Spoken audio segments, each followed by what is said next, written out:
You ever wonder what happens when a famous celebrity picks up an activity or sport that you love, you've played your whole life, spent hours and hours and hours upon training and perfecting? Well, recently we were on Instagram and took a look at Drake's page, and we wanted to just talk about some of the photos that were posted. And there's some archival footage of Drake playing tennis from a while back, actually with Serena and Venus Williams. So the real question today is Drake good at tennis? Let's take a deep dive and find out. Oh my god. Oh my god. Oh my god! I'm sorry. Oh, I'm sorry! Oh my god. But before we do that, you might as well hit that subscribe button. We're always trying to take new twists and new ideas and throw them into videos. So if you like what this channel's about, if you like getting those hot takes on a weekly basis, then you might as well hit that subscribe button, like the video.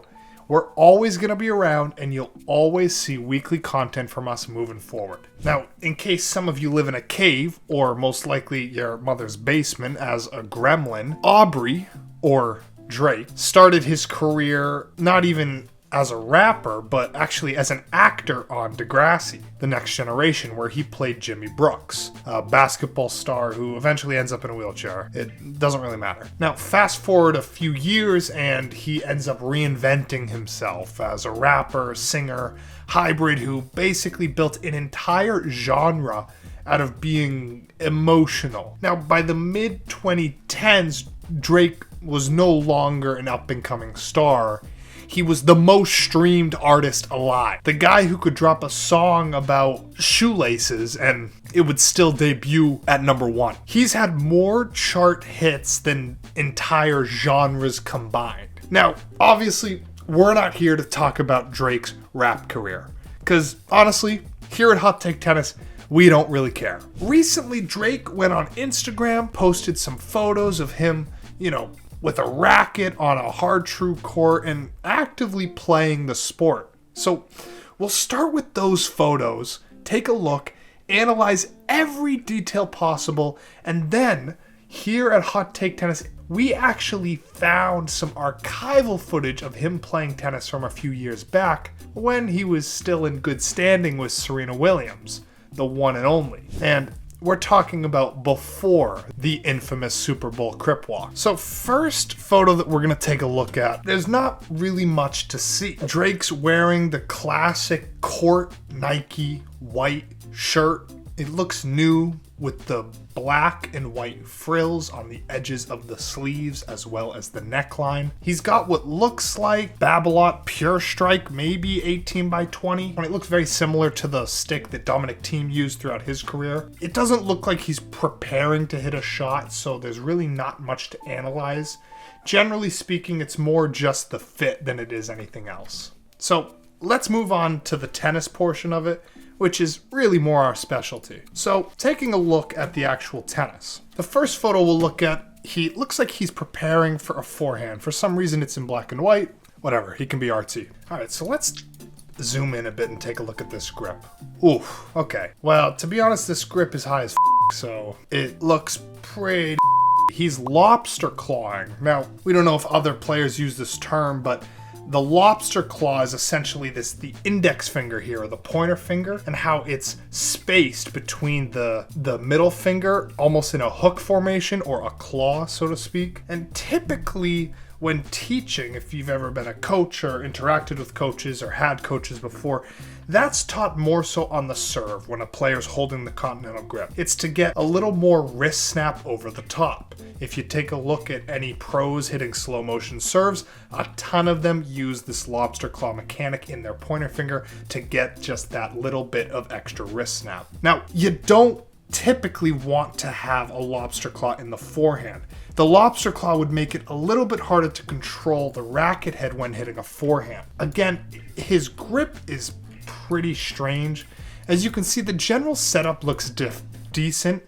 We'd prefer his left arm to not be as turned inward, as it's almost as if his elbow is aiming towards the target. The shoulder turn looks good. The hip rotation looks good. His footwork generally looks decent. He's got that first initial cross step with the left foot, and then probably moving potentially for an open stance forehand. We can't necessarily tell.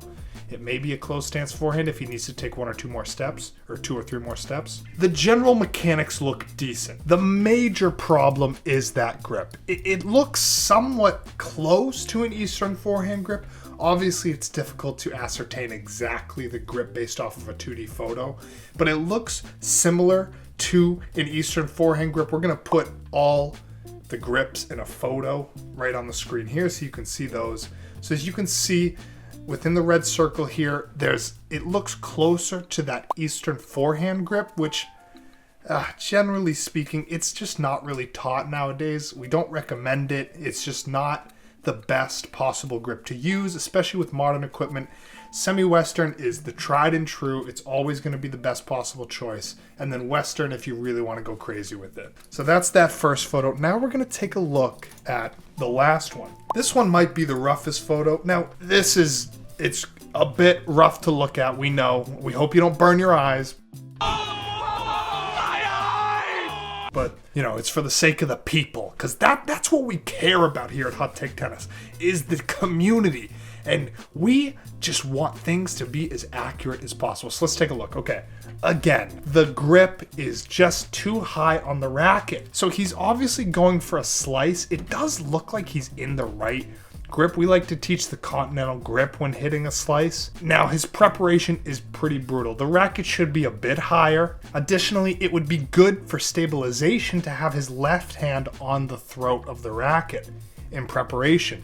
So if you ever watch Roger Federer hit that slice, we'll put some slow motion footage here in the background so you can take a look.